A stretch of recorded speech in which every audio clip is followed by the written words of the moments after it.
Welcome to Midnight Sleep Scientist, a place where curiosity moves slowly and the biggest questions are given time to breathe. Tonight, we drift into a silence so deep that even your own breathing may seem loud by comparison. The quiet of outer space. It isn't the hush of a library, nor the muffled stillness after snowfall. This is a deeper quiet, the kind that happens when there is nothing at all to carry a sound.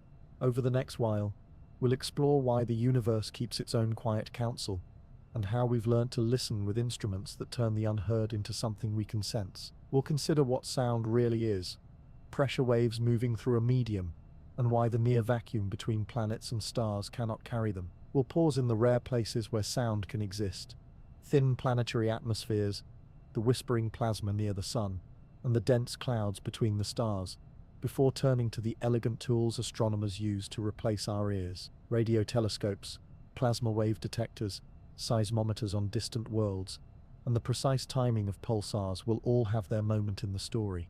Before we begin, let your breathing find an easy rhythm. If you're still awake, you're welcome to share in the comments where you are listening from, and what the time is in your part of the night.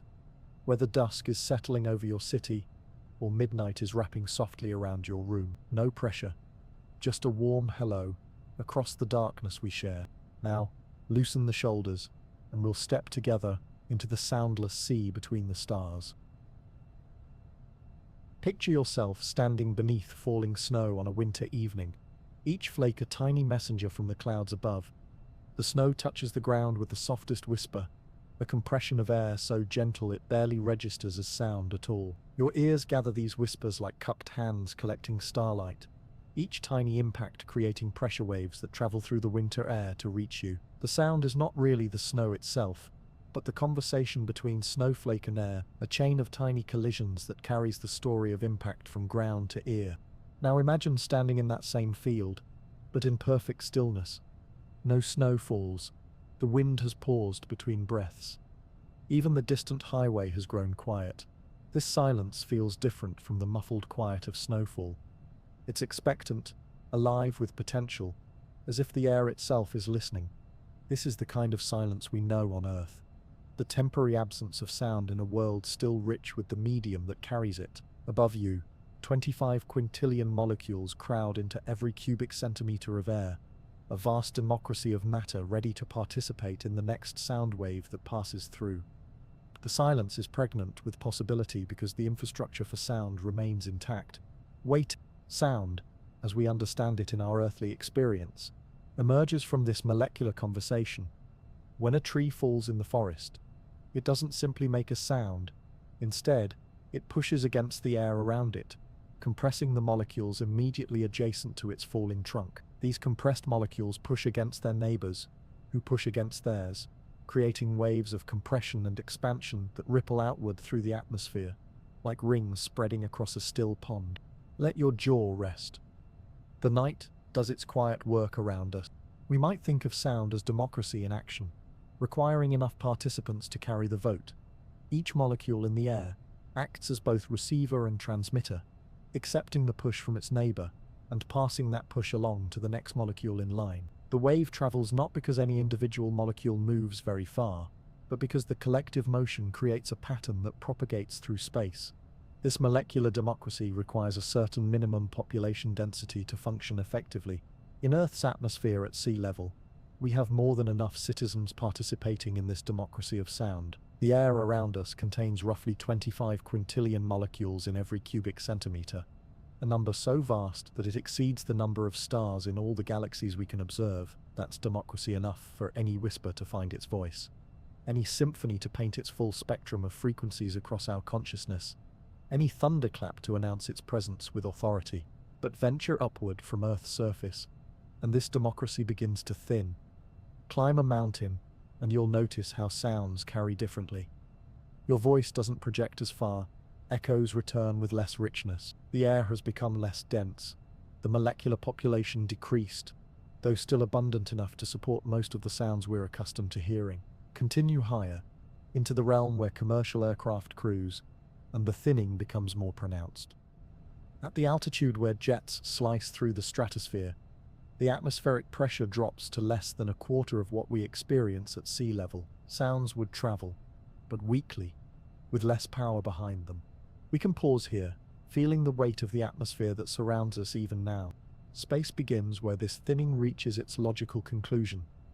That vast arena between worlds operates under fundamentally different rules than our air-rich environment. Where Earth's atmosphere provides a crowded highway for sound waves, space offers something closer to empty theater, its seats scattered so far apart that no message can leap from one to the next. The molecular democracy that governs terrestrial sound simply lacks the population density necessary to function. This creates a different kind of silence than what we experience during Earth's quiet moments.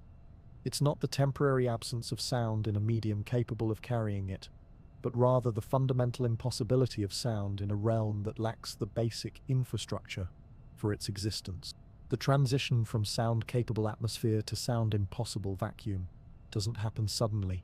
There's no sharp boundary where sound stops, like walking off a cliff. Instead, it's more like walking from a crowded room into a library, then into a cathedral, then into a cave, each space offering its own quality of quiet, its own acoustic signature. Continue this journey far enough, and you eventually reach that ethereal realm where the air itself becomes too thin to carry voices forward, where the molecular democracy finally loses its quorum.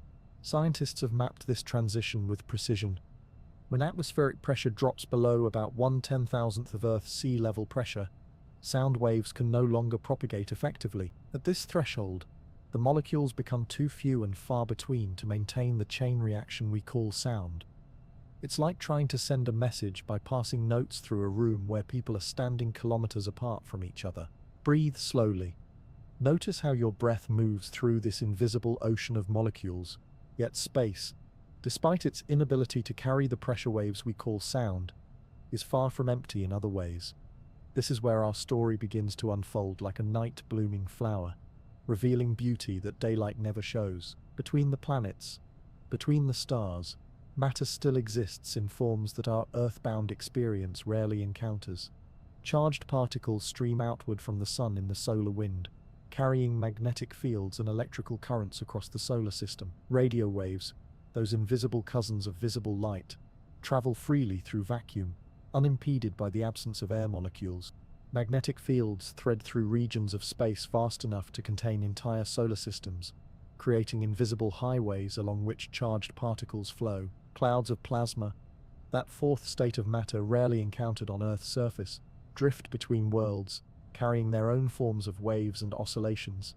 These plasma waves don't need air to propagate, they move through the charged particles themselves, creating ripples in the electromagnetic fabric of space.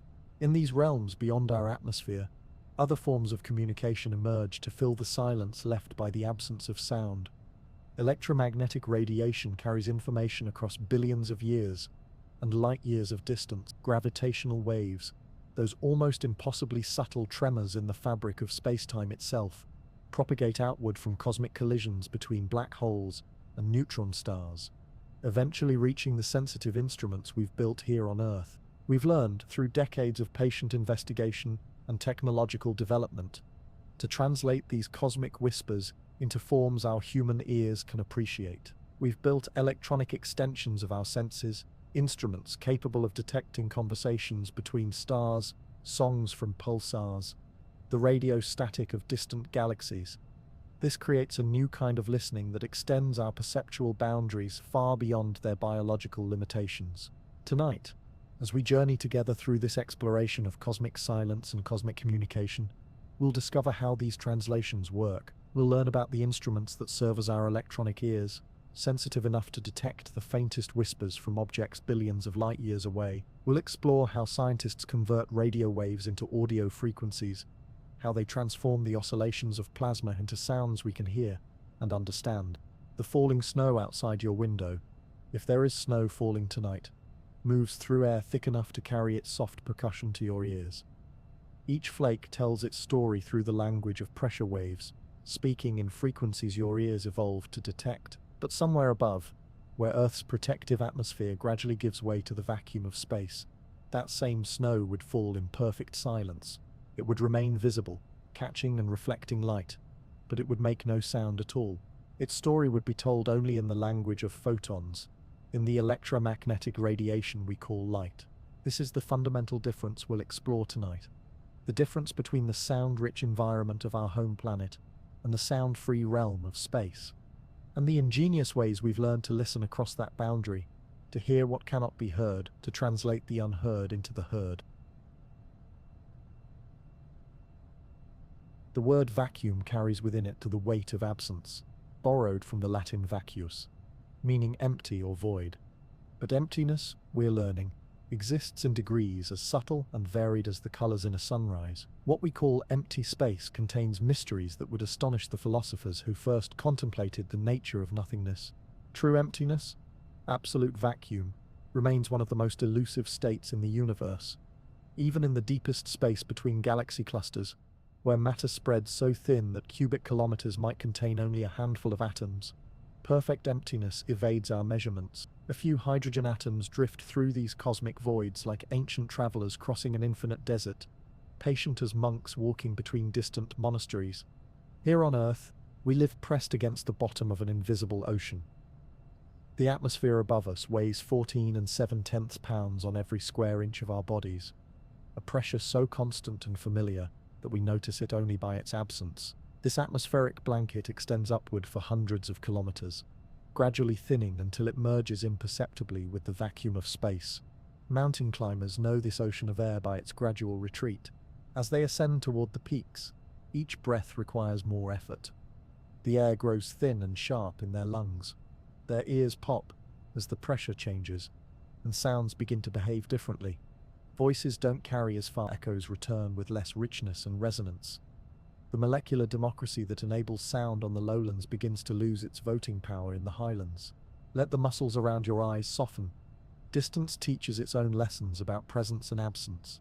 Scientists measure atmospheric pressure using units that honor Evangelista Torricelli, the 17th century Italian physicist who first demonstrated that we live beneath this invisible ocean. His barometer, a simple tube of mercury, revealed that Earth's atmosphere pushes down upon us with a force equivalent to a column of mercury 760 millimeters tall. We call this measurement 760 torr, our standard atmospheric pressure at sea level, ascend to the cruising altitude of commercial aircraft, about 10 kilometers above the Earth's surface, and this pressure drops to less than 200 torr. The air becomes thin enough that without pressurized cabins, passengers would struggle to breathe. Their voices would sound different, and sound itself would travel with diminished power through the sparse molecular population.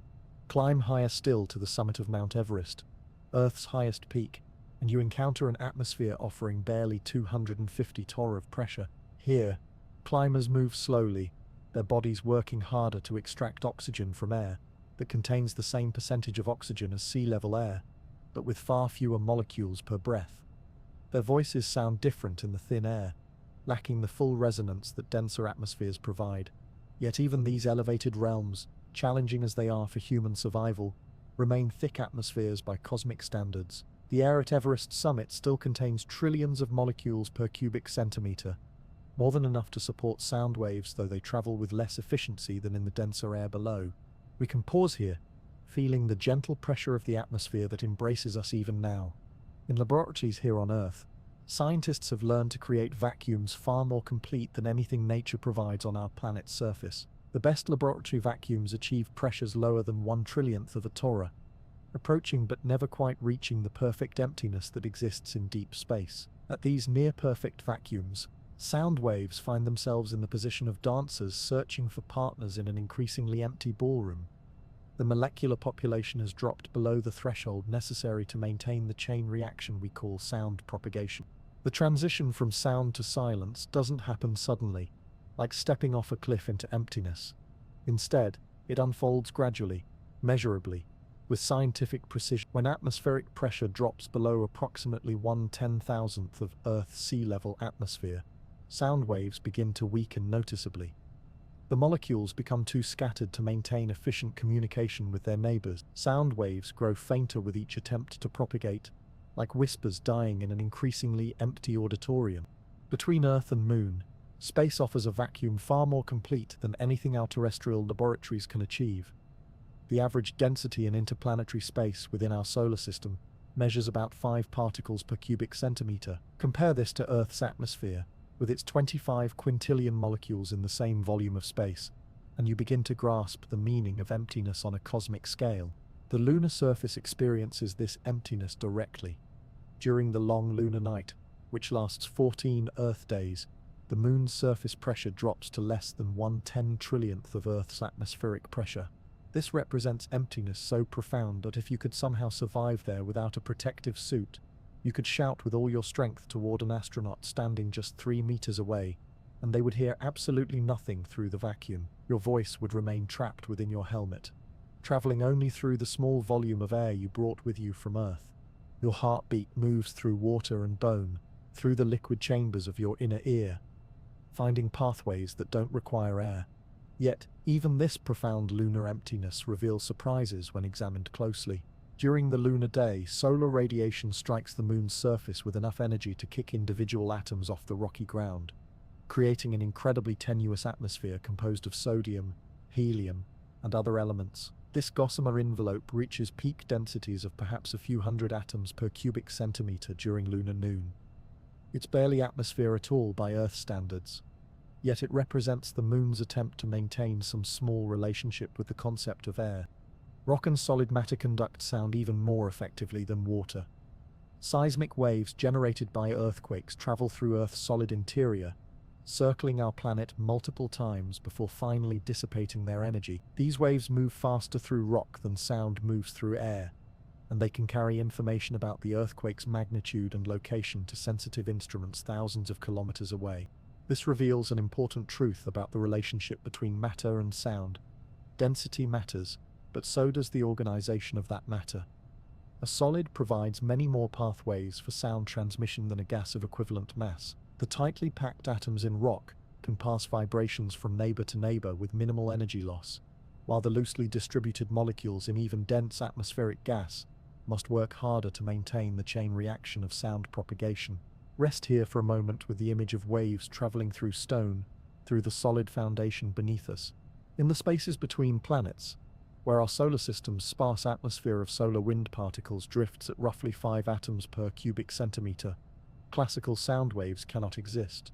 The particle density falls far below the threshold necessary to support pressure waves. It would be like asking a handful of people scattered across an entire continent to perform a synchronized dance, or trying to create ocean waves in a thimble of water. Travel beyond our solar system, into the space between stars, and the emptiness deepens further. Interstellar space contains an average of perhaps 1 particle per cubic centimeter. In the vast voids between galaxy clusters, matter becomes so sparse that a cubic meter of space might host only a single hydrogen atom, surrounded by emptiness vast enough to contain entire worlds.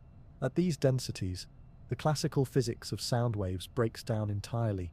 There simply aren't enough particles present to support the collective oscillations that create pressure waves. The molecular democracy that governs terrestrial acoustics lacks not just decorum, but any meaningful population at all.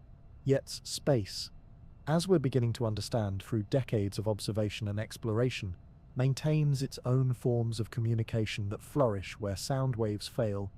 Electromagnetic waves require no medium whatsoever. They propagate equally well through perfect vacuum and dense atmosphere, carrying information across cosmic distances at the speed of light. Radio waves from distant galaxies reach us after traveling for billions of years through space so empty that sound could never cross even the tiniest fraction of that distance. Magnetic fields thread through interplanetary space, creating invisible highways along which charged particles flow. These particles, primarily protons and electrons from solar wind, interact with each other and with magnetic fields to create plasma waves, oscillations that propagate through the charged particle medium, even when that medium is too sparse to support acoustic waves. The silence of space, then, reveals itself as specifically the silence of pressure waves, the absence of the particular molecular dance that carries our voices, our music, our whispered conversations from one place to another. But this silence coexists with a rich symphony of electromagnetic communication, magnetic field interactions, and particle oscillations that create their own forms of cosmic conversation. We rest in this understanding, neither disappointed by space's acoustic silence, nor surprised by its electromagnetic eloquence. As we prepare to explore the boundaries of this silence, those thin atmospheres on distant worlds where muffled voices emerge from near emptiness, we carry with us this fundamental appreciation for the degrees of emptiness. The universe, we're learning, speaks in many languages. Some require the dense molecular democracy of planetary atmospheres. Others flourish in the sparse, charged particle environments of interplanetary space. Still others propagate through the fabric of space-time itself, requiring no particles at all. We're becoming multilingual in the vocabularies of the cosmos, learning to listen in frequencies and phenomena that our biological ears never evolved to detect, building instruments that can translate the universe's many forms of communication into the familiar language of sound waves moving through our earthbound air. Mars greets the dawn with whispers we can now hear. In February of 2021, NASA's Perseverance rover touched down in Jezero crater and extended its electronic ears to the Martian morning. For the first time in human history, we listened to the voice of another world speaking in frequencies our own ears could recognize.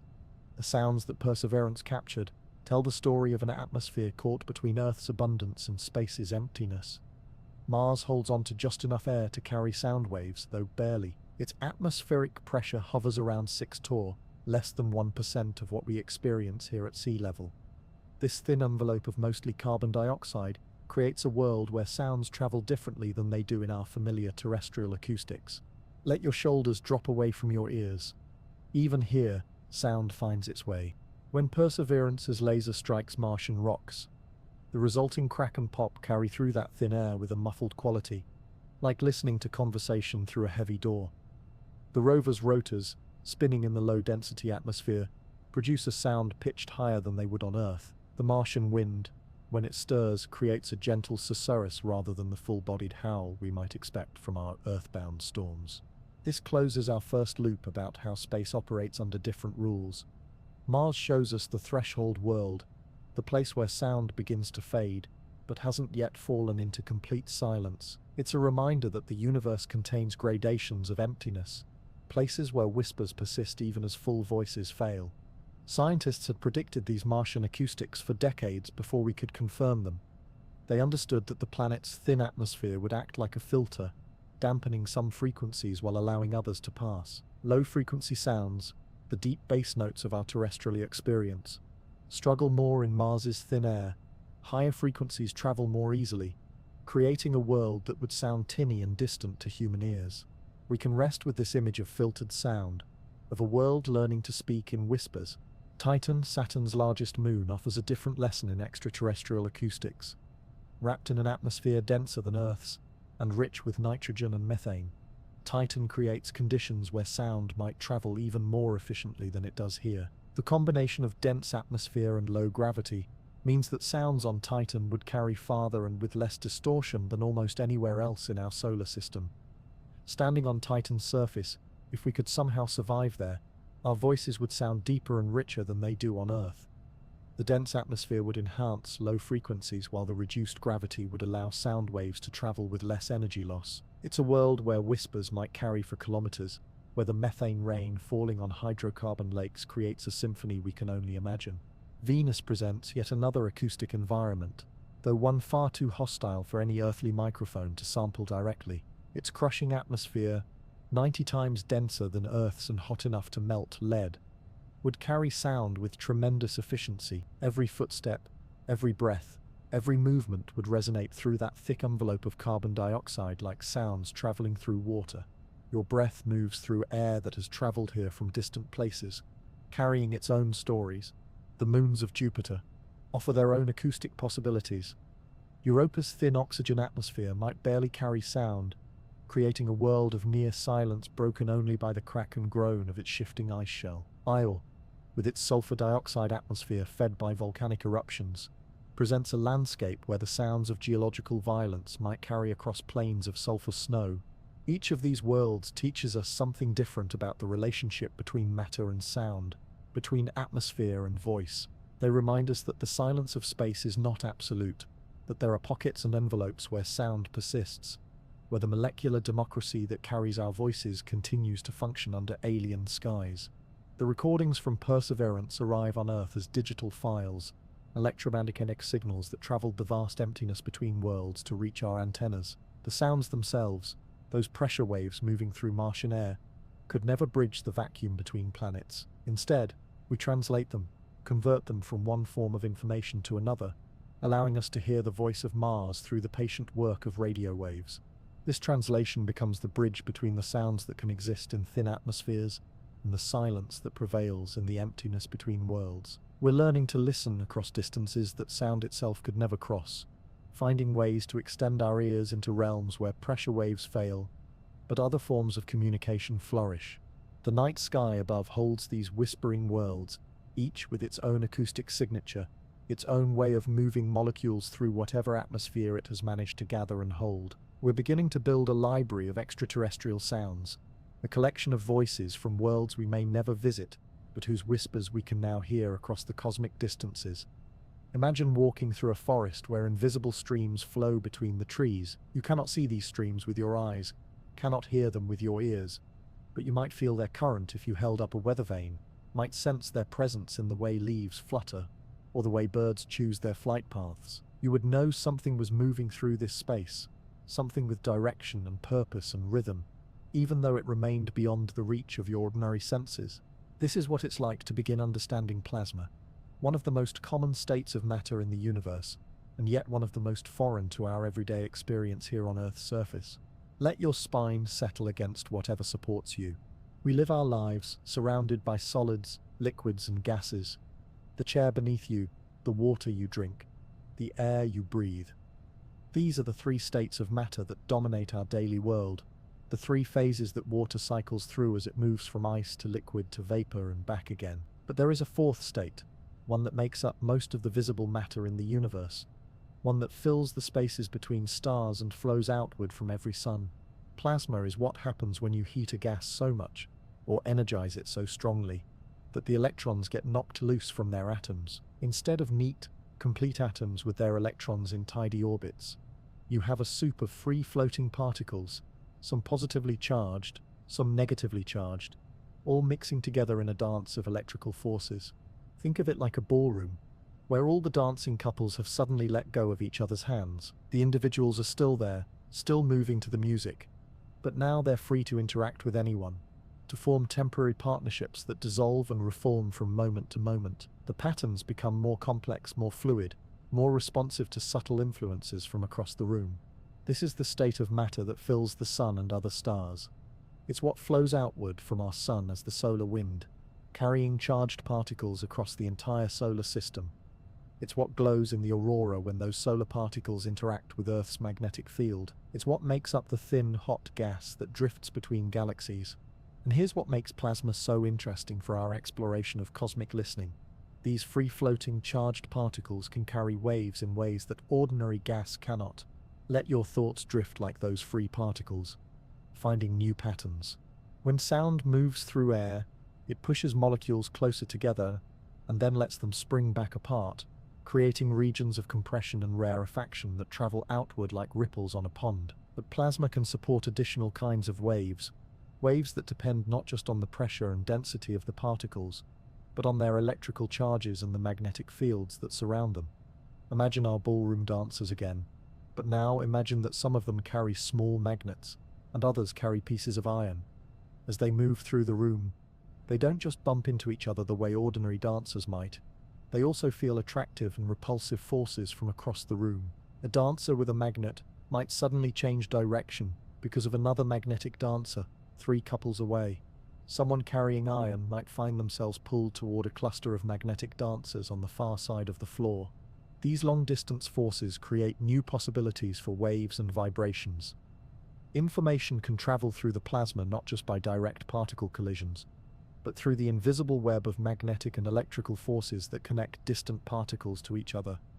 This is how plasma waves work, and they can behave in ways that sometimes seem almost like sound, but richer, more layered, capable of carrying multiple kinds of information at once. The aurora that sometimes graces our northern skies is one visible sign of these plasma waves. When the solar wind encounters Earth's magnetic field, it doesn't just bounce off like a ball hitting a wall. Instead, The charged particles in the solar wind interact with the magnetic field lines, following them, spiraling along them, creating currents and waves that eventually cascade down into our upper atmosphere. Those waves carry energy, and when that energy encounters the thin gases in our upper atmosphere, it causes them to glow. Oxygen glows green and red, nitrogen glows blue and purple, creating the shimmering curtains of light that have inspired countless myths and stories throughout human history. We can pause here, breathing with the rhythm of waves we cannot hear. But the aurora is just the visible tip of a much larger phenomenon. The space around Earth is filled with plasma waves that we cannot see. Waves that carry information about conditions on the sun, about the density and speed of the solar wind, about the strength and direction of magnetic fields throughout the solar system. Scientists have learned to build instruments that can detect these waves, that can translate their electromagnetic fluctuations into sounds we can hear. When you listen to recordings from spacecraft like Voyager or Cassini, some of the most haunting and beautiful sounds come from these plasma wave detectors. The sounds are eerie, otherworldly, like whale songs from an invisible ocean. You might hear rising and falling tones that remind you of wind, or rapid clicks and pops like rain on a roof, or long, warbling calls that seem almost alive. These aren't sounds in the traditional sense. They're electromagnetic waves that have been converted into audio frequencies so that human ears can perceive them.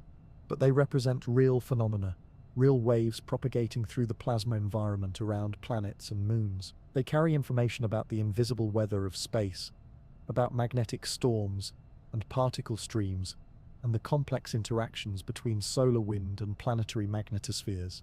Let your attention float between the heard and the unheard. One of the most remarkable discoveries about plasma waves came from the Voyager spacecraft as they traveled beyond the orbit of Neptune, into the space between stars. For decades, these robotic explorers have been humanity's most distant ears, listening to the electromagnetic environment at the very edge of our solar system. What they found was a boundary, a place where the solar wind finally meets the interstellar medium, the thin plasma that drifts between the stars. This boundary isn't sharp like a shoreline, but gradual like the edge of a forest, where the trees slowly give way to open meadow. The plasma waves change character as Voyager crosses this boundary, shifting from the familiar signatures of our sun's influence to something new, the electromagnetic whispers of interstellar space. These recordings give us our first direct taste of what lies beyond our solar system's embrace. They're faint, subtle, requiring careful analysis to distinguish from the background noise of the spacecraft's own systems, but they represent something extraordinary. The first sounds translated into human hearing, of the ocean of plasma that separates star from star across our galaxy. Think of a lighthouse keeper who has spent decades listening to the familiar rhythms of waves against the rocks below, learning to read the weather in the sound of water against stone. Then one night, through the storm, they hear something new, a different rhythm that speaks of deeper waters, of currents that have traveled from distant shores. This is what Voyager has given us, our first hints of the plasma environment that connects our sun to other suns, that fills the spaces between worlds with its own subtle songs. The sun itself generates plasma waves through processes we're still learning to understand. The surface of the sun is not a solid surface like Earth's, but a roiling, turbulent layer of plasma where magnetic field lines twist and reconnect, where enormous loops of superheated gas arch hundreds of thousands of miles into space before falling back toward the stellar surface. These magnetic field lines can suddenly snap and reconnect, releasing tremendous amounts of energy in events we call solar flares. When this happens, the plasma responds with waves and oscillations that propagate outward through the solar system. Like ripples spreading from a stone dropped in a cosmic pond, we can rest in the vastness of these scales. Some of these waves take the form of what scientists call whistlers, electromagnetic signals that sweep down in frequency like a falling whistle. Others create chorus emissions, collections of rising tones that really do sound like a dawn chorus of electronic birds. Still others generate what researchers have dubbed lion roars, brief bursts of low-frequency activity that remind listeners of distant predators calling across an invisible savanna. These aren't fanciful names chosen for poetry, though they certainly have poetic resonance. They're practical descriptions that help scientists communicate about phenomena that have no earthly equivalent. When you discover something genuinely new, something that doesn't exist in human experience, language itself must stretch to accommodate the discovery. The study of plasma waves has revealed that space is full of structure and activity that remains invisible to our eyes. but becomes apparent when we learn to listen with electromagnetic senses. The region around Jupiter, for instance, is filled with plasma wave activity generated by the planet's powerful magnetic field and its collection of large moons.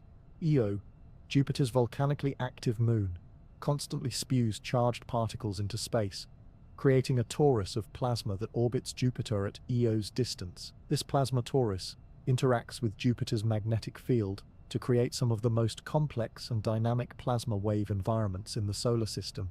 Europa, with its subsurface ocean, generates its own electromagnetic signature as the conducting salt water beneath its ice shell moves through Jupiter's magnetic field. Even distant Ganymede, Jupiter's largest moon, has its own magnetic field that creates bow shocks and plasma boundaries when it encounters Jupiter's magnetosphere.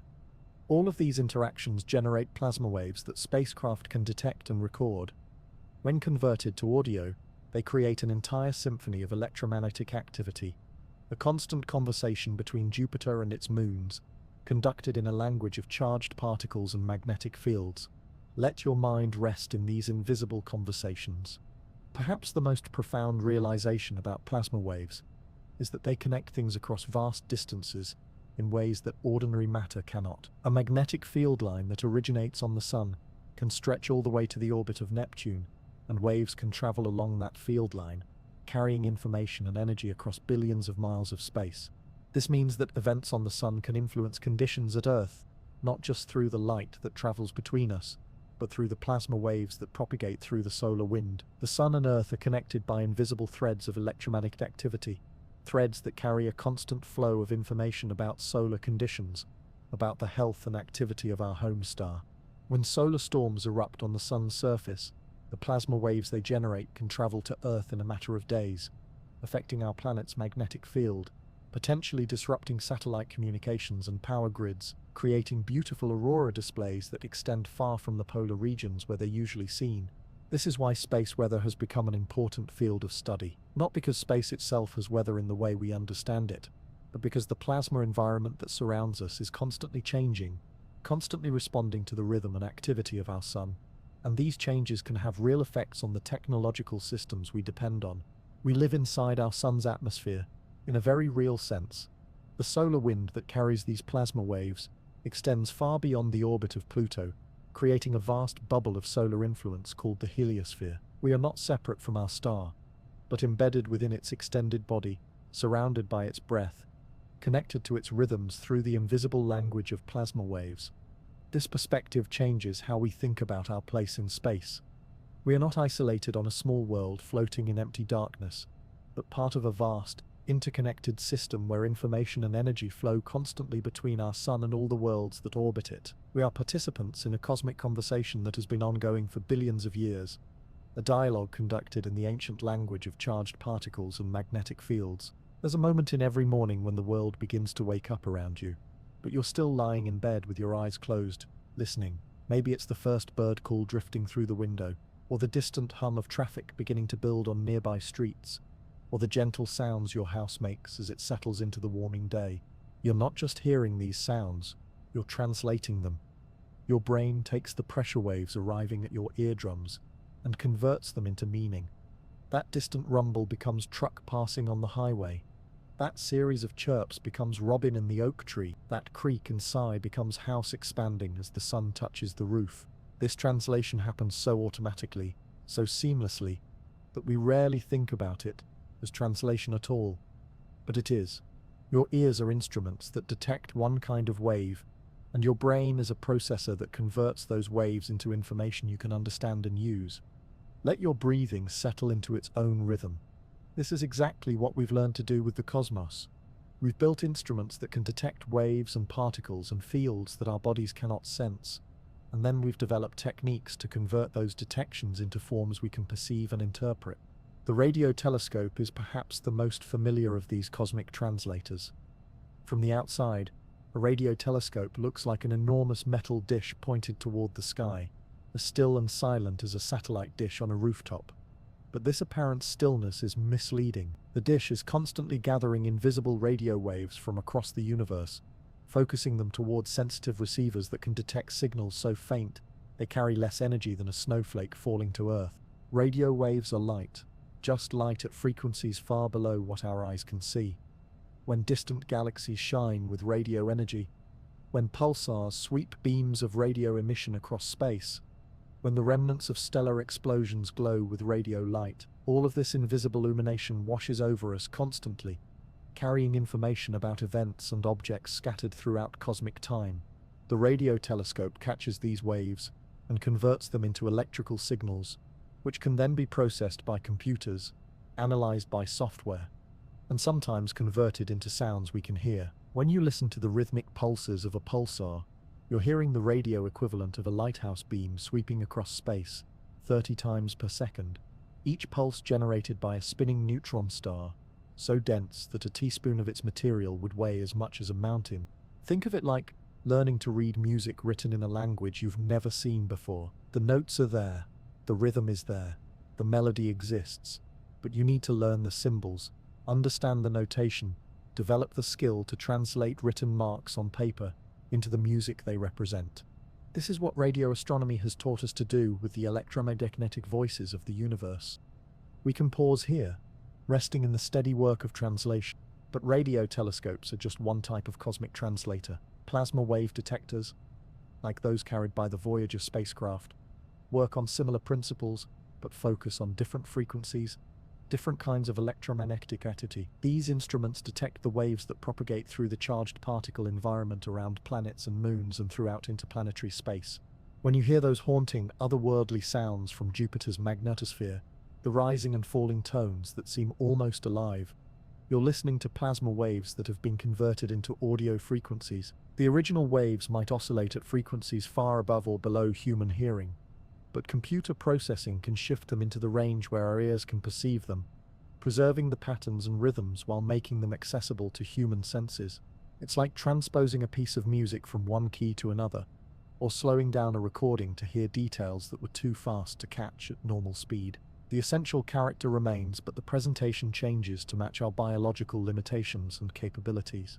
Magnetometers offer another way of listening to the cosmos, detecting the invisible magnetic fields that thread through space and guide the motion of charged particles. These instruments measure the strength and direction of magnetic fields with extraordinary precision, tracking changes so subtle they might represent the influence of a small solar storm arriving from 93 million miles away. Magnetic fields themselves don't make sound, but they create structure in space, channels and barriers that shape how other phenomena behave. When a spacecraft's magnetometer detects the boundary of a planet's magnetosphere, or maps the complex magnetic environment around a moon like Ganymede, it's revealing the invisible architecture that determines how plasma waves propagate, how charged particles flow, how the solar wind interacts with planetary bodies. Let your attention drift between the visible and invisible. Some of the most sophisticated cosmic translators are the interferometers used to detect gravitational waves. These instruments measure changes in the fabric of space-time itself, detecting ripples so small that they stretch and compress distances by less than 1,000th the width of a proton. When two black holes spiral into each other somewhere across the universe, they create waves in space-time that propagate outward at the speed of light. Billions of years later, these waves pass through Earth, causing tiny fluctuations in the distance between carefully positioned mirrors in facilities like LIGO in Louisiana and Washington, and Virgo in Italy. The instruments convert these infinitesimal changes in distance into electrical signals, which are then processed and filtered and sometimes converted into audio frequencies we can hear. The result is a sound like a chirp, a brief rising tone that represents the final moments of a collision between objects so massive and so dense that they warp the very structure of reality around them. This is perhaps the most remarkable translation of all, converting the geometry of space-time itself into something human ears can perceive. We are literally listening to the shape of the universe changing, hearing echoes of cosmic violence from deep time and distant space. Seismometers represent another kind of cosmic listening, but one that focuses on solid worlds rather than the plasma and electromagnetic environment of space. When we place a seismometer on Mars or the Moon, we're giving these worlds the equivalent of ears, instruments that can detect the subtle vibrations that travel through rock and ice and metal. These vibrations might be caused by meteorite impacts, or by the thermal expansion and contraction of surface materials as day turns to night, or by deep structural movements within the planetary body itself. On Mars, the InSight lander has detected Marsquakes, seismic events that reveal information about the planet's internal structure, about how its core and mantle and crust are organized. On the Moon, seismometers left by Apollo astronauts detected moonquakes caused by tidal forces from Earth, and also recorded the impacts of meteorites, and even the crashes of spent rocket stages deliberately aimed at the lunar surface. These instruments revealed that the Moon rings like a bell when struck, vibrating for much longer than similar impacts would on Earth. Because the Moon has no atmosphere and no water to dampen the seismic waves, we can rest in these planetary voices, these songs of stone and metal.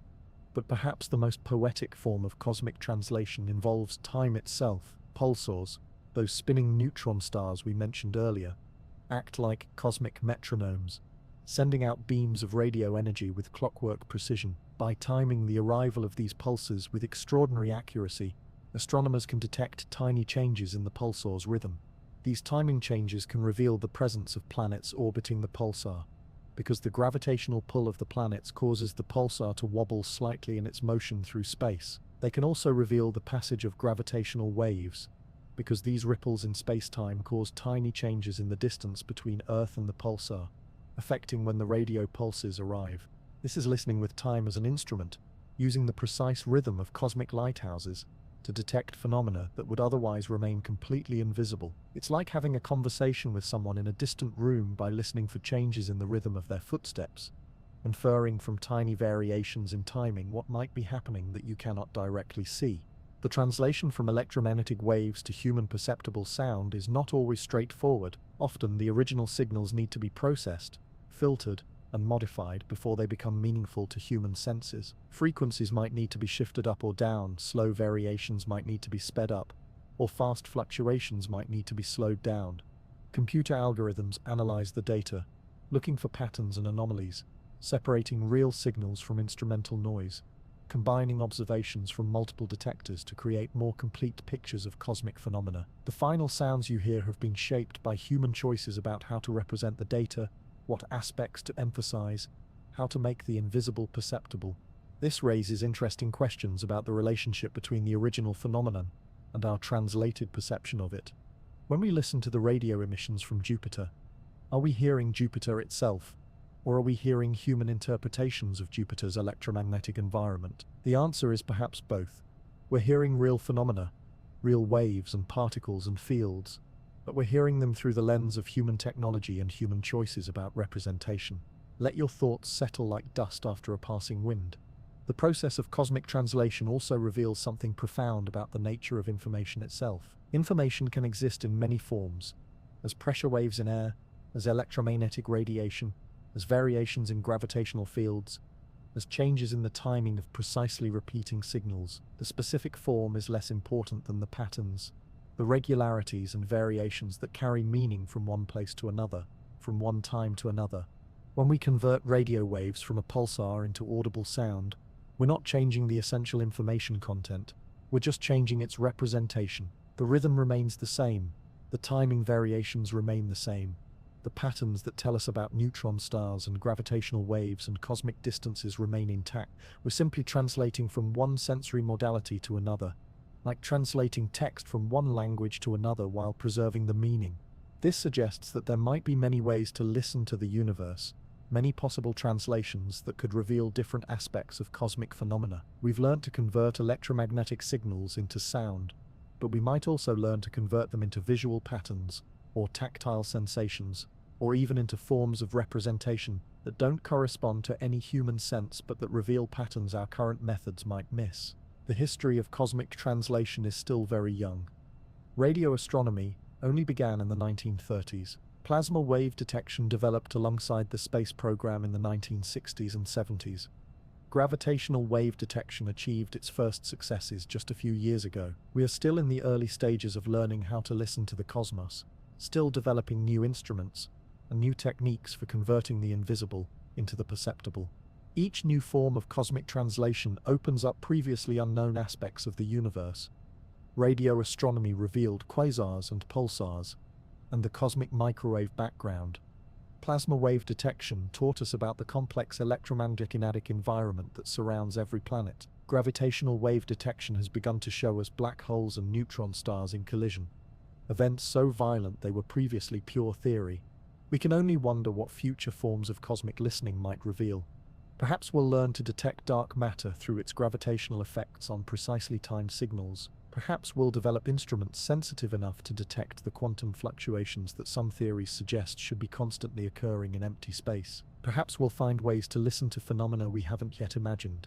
Cosmic voices speaking in languages we haven't yet learned to translate. The universe is full of information, full of signals and patterns and rhythms waiting to be discovered.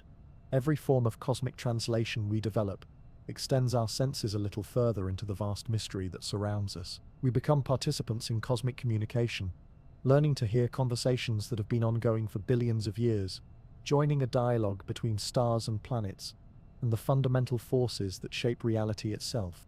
There's something deeply moving about the idea of a message in a bottle, cast into the ocean with hope that someone somewhere might find it and understand that another human being once stood on a distant shore, wondering about connection across the vast blue spaces of our world.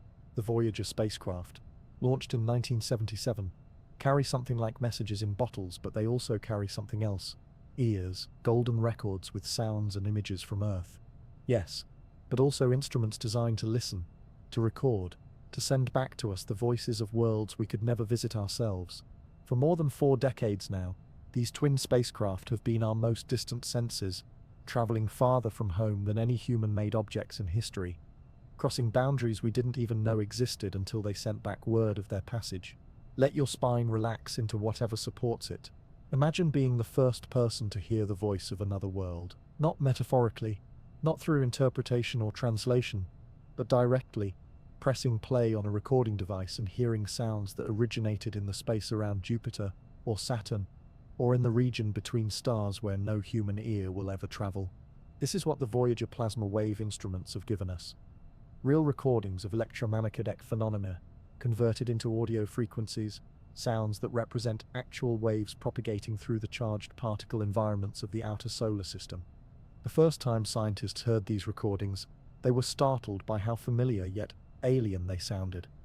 Familiar because they often resembled earthly phenomena, bird songs, wind, rain, ocean waves, the calls of whales in deep water. Alien because they originated in environments utterly unlike anything on Earth, in magnetic fields thousands of times stronger than our planet's, in radiation environments that would be instantly lethal to any living thing. When Voyager 1 approached Jupiter in 1979, its plasma wave detector began picking up signals that scientists had never heard before. The sounds are haunting, rising and falling tones that sweep up and down in frequency like electronic whale songs, bursts of static that sound like rain on a metal roof, rhythmic pulses that seem almost musical, almost intentional, as if some vast intelligence were tapping out codes in the electromagnetic spectrum. But these aren't random noises. Each sound represents specific physical processes occurring in Jupiter's magnetosphere. The rising tones, called chorus emissions, are generated when energetic electrons interact with plasma waves in Jupiter's radiation belts. The bursts of static represent lightning in Jupiter's atmosphere, but lightning far more powerful than anything that occurs on Earth, discharges that release as much energy in a single bolt as a small nuclear weapon. We can pause here, listening to the electronic songs of distant storms. As Voyager continued through the Jovian system, it encountered each of the large moons, and each encounter revealed new aspects of Jupiter's electromagnetic environment. Io, with its sulfur volcanoes, constantly pumps charged particles into space, creating a torus of plasma that orbits Jupiter like an invisible donut. When Voyager's instruments detected this torus, they recorded sounds unlike anything previously heard, complex harmonics and overtones that seemed to shift and evolve as the spacecraft moved through different regions of the plasma environment. Europa, with its icy surface and hidden ocean, generates its own electromagnetic signature.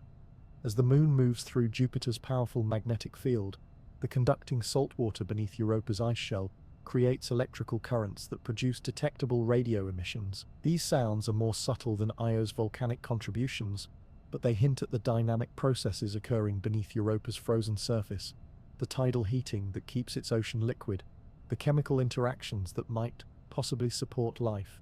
But perhaps the most remarkable recordings came from Voyager's encounter with Saturn and its magnificent ring system. Saturn's electromagnetic environment is different from Jupiter's, more subtle, but no less complex. Saturn's moon Enceladus provided one of the most beautiful recordings in the Voyager catalogue. This small, icy moon ejects water vapor and ice particles from geysers near its south pole, creating a tenuous atmosphere and contributing material to Saturn's E-ring. When Voyager's instruments detected the plasma environment around Enceladus, they recorded sounds that seem almost crystalline, delicate tones that rise and fall like wind chimes made of light itself. Let your attention drift between the heard and the imagined. The Cassini mission, which orbited Saturn from 2004 to 2017, extended and deepened our acoustic exploration of the Saturnian system. Cassini's plasma wave detector was more sophisticated than Voyager's, capable of recording a wider range of frequencies and detecting subtler phenomena. One of Cassini's most remarkable discoveries was Saturn's radio emissions that seemed to be controlled by the planet's seasons. As Saturn's north pole tilted toward the sun during the long Saturnian summer, the radio emissions changed character, shifting from one pattern to another over the course of years. This seasonal modulation suggests a connection between Saturn's atmospheric dynamics and its electromagnetic environment that scientists are still working to understand. Cassini also recorded the sounds of Saturn's auroras, electromagnetic phenomena similar to Earth's northern lights but occurring around Saturn's poles. These auroral sounds are more complex than Earth's because Saturn's magnetic field is more nearly aligned with its rotation axis, creating different patterns of charged particle precipitation and different characteristic frequencies in the resulting plasma waves. During its final years, Cassini performed a series of daring maneuvers called the Grand Finale, diving repeatedly between Saturn and its innermost rings before finally plunging into the planet's atmosphere. The plasma wave recordings from these final orbits captured sounds from regions of Saturn's magnetosphere that no spacecraft had ever visited before.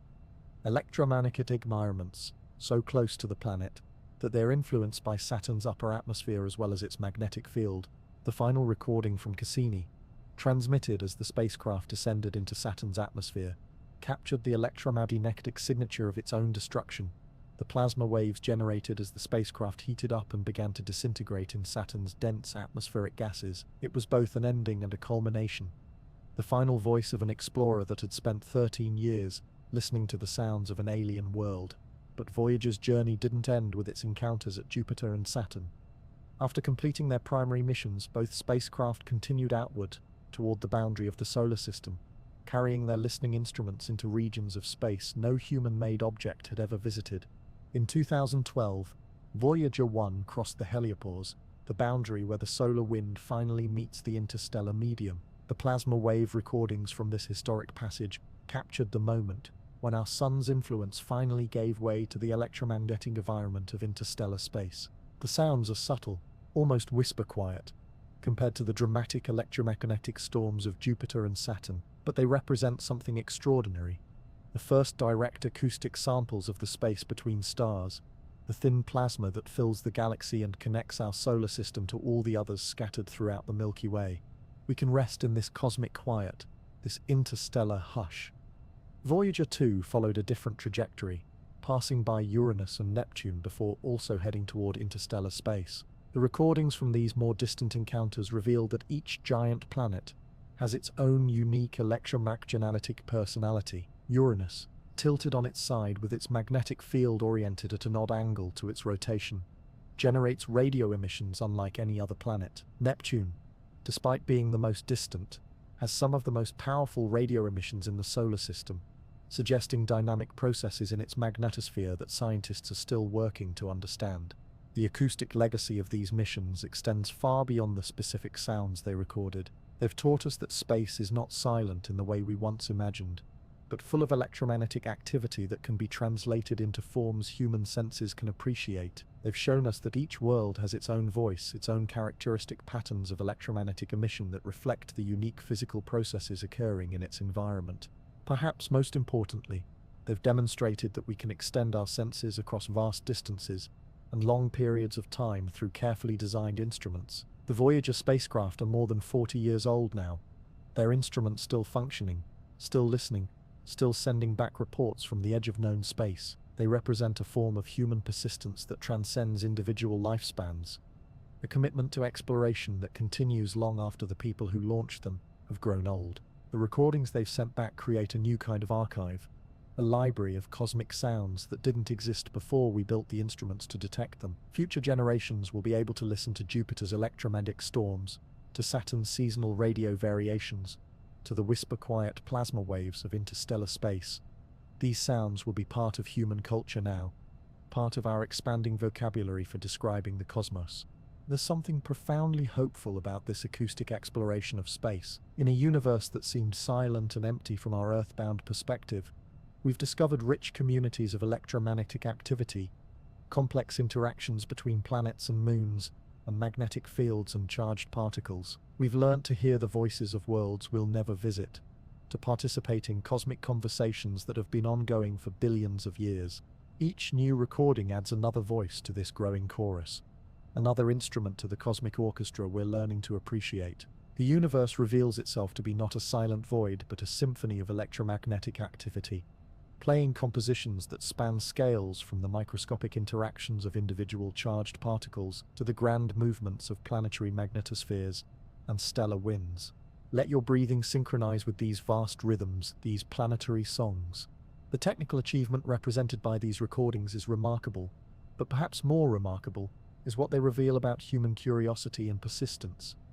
We built instruments to detect phenomena we couldn't even imagine clearly when we launched them. We sent those instruments on journeys lasting decades, maintained communication across billions of miles, and learned to interpret signals from environments no human will ever experience directly. This is exploration in its purest form, sending our senses ahead of us into the unknown, learning to hear and see and feel through instruments that extend our capabilities far beyond biological limitations. The Voyager and Cassini recordings represent a new form of human experience, a way of knowing the universe that was impossible for any previous generation. As we listen to these cosmic voices, we're participating in something unprecedented in human history, a direct acoustic connection to other worlds.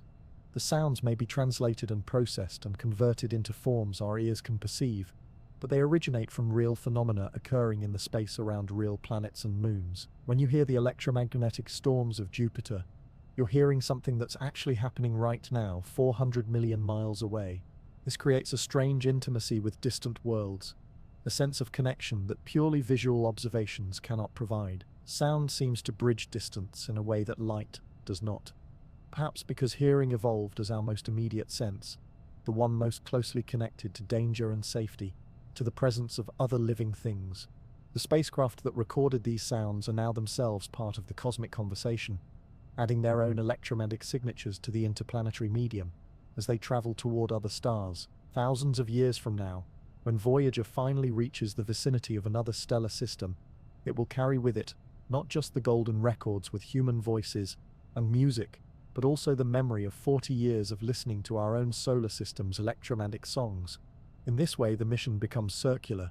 We send instruments out to listen to the cosmos, and those instruments become part of what future civilizations might hear if they develop their own techniques for cosmic acoustic exploration. We become participants in the very phenomenon we're studying, contributors to the electromagnetic conversation that connects all the worlds scattered throughout the galaxy. In the depths of space, lighthouse beams of radiation sweep through the darkness with precision that surpasses our most accurate earthly clock. These are pulsars, the collapsed remnants of massive stars that have compressed the mass of our sun into spheres no larger than cities, spinning with such regularity that they serve as cosmic metronomes, keeping time for the universe itself. The story of pulsars begins with stellar death, with the magnificent violence that occurs when a star exhausts its nuclear fuel and can no longer support itself against the crushing weight of its own gravity. In the span of seconds, a star larger than our sun collapses into a neutron star, an object so dense that a teaspoon of its material would weigh as much as Mount Everest. The magnetic fields of such objects become concentrated to intensities 1 trillion times stronger than Earth's magnetic field. These neutron stars inherit the angular momentum of their parent stars, but compressed into objects only 20 kilometers across.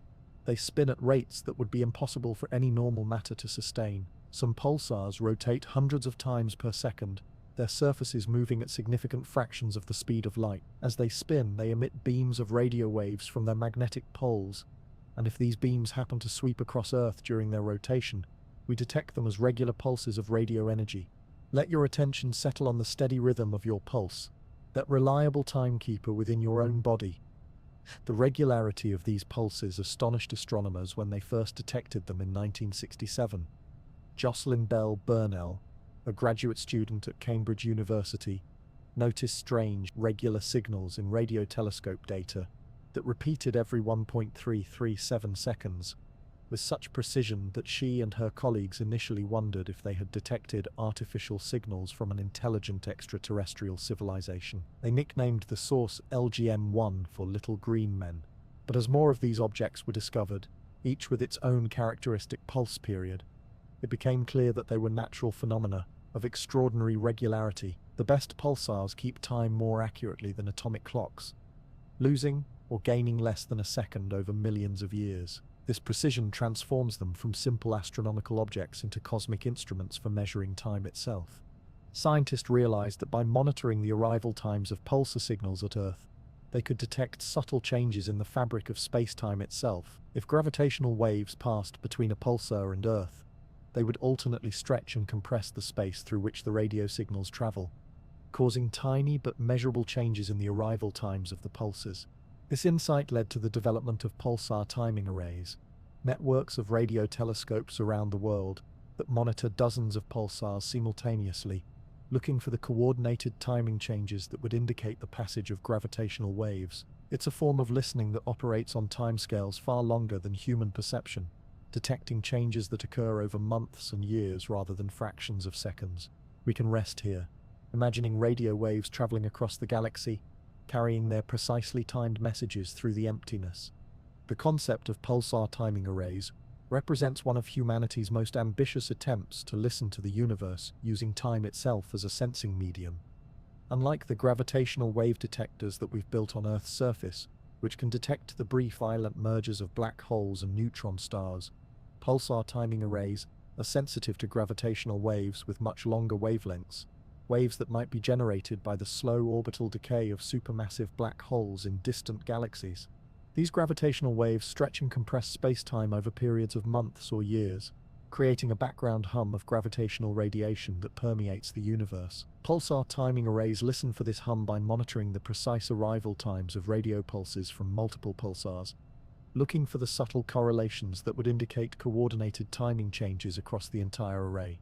The sensitivity required for this kind of detection pushes the boundaries of measurement precision. Scientists must account for the motion of Earth around the Sun, the motion of the solar system through the galaxy, the effects of Earth's atmosphere on radio wave propagation, and countless other factors that might affect the arrival times of pulsar signals. They must measure time differences smaller than a microsecond spread over observations lasting decades.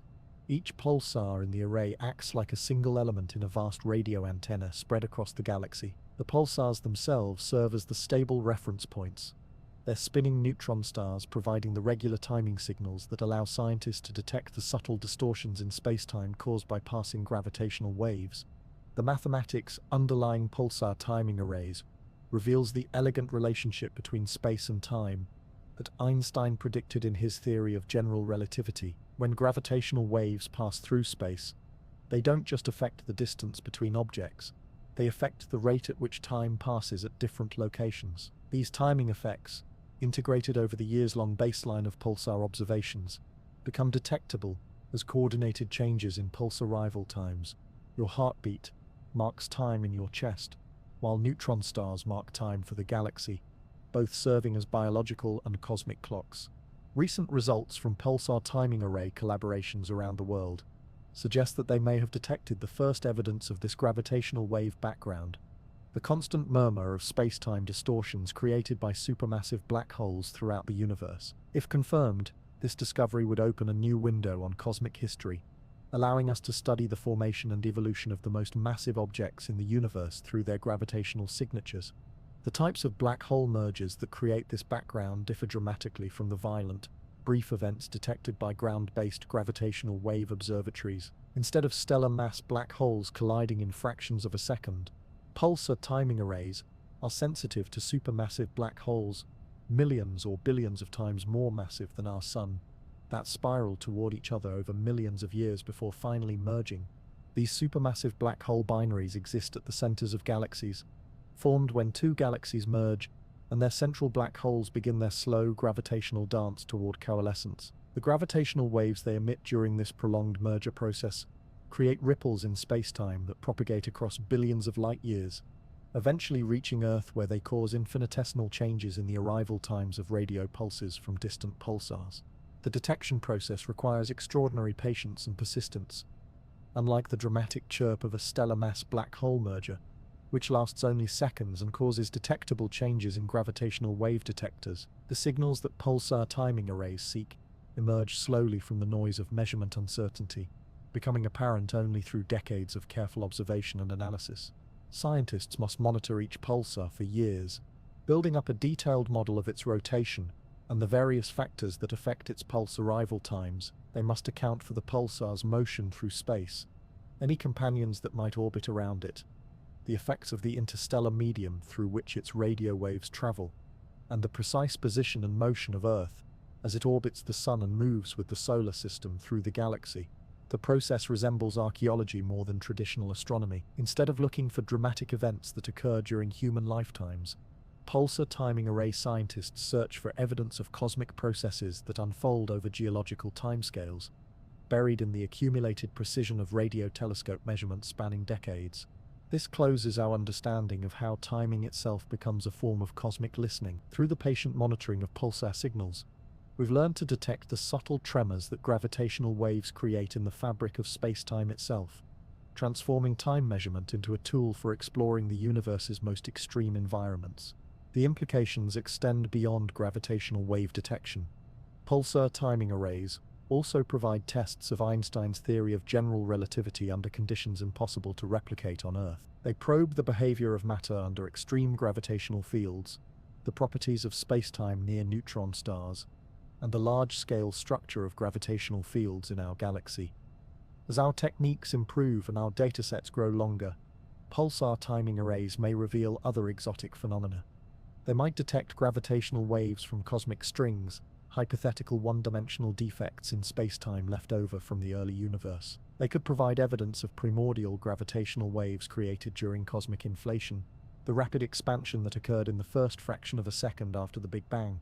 The network of radio telescopes that monitor pulsars continues to expand, with new facilities coming online and existing observatories improving their sensitivity and timing precision. The future may bring pulsar timing arrays sensitive enough to detect individual supermassive black hole mergers at cosmological distances, providing advance warning of these cosmic events years or decades before they occur.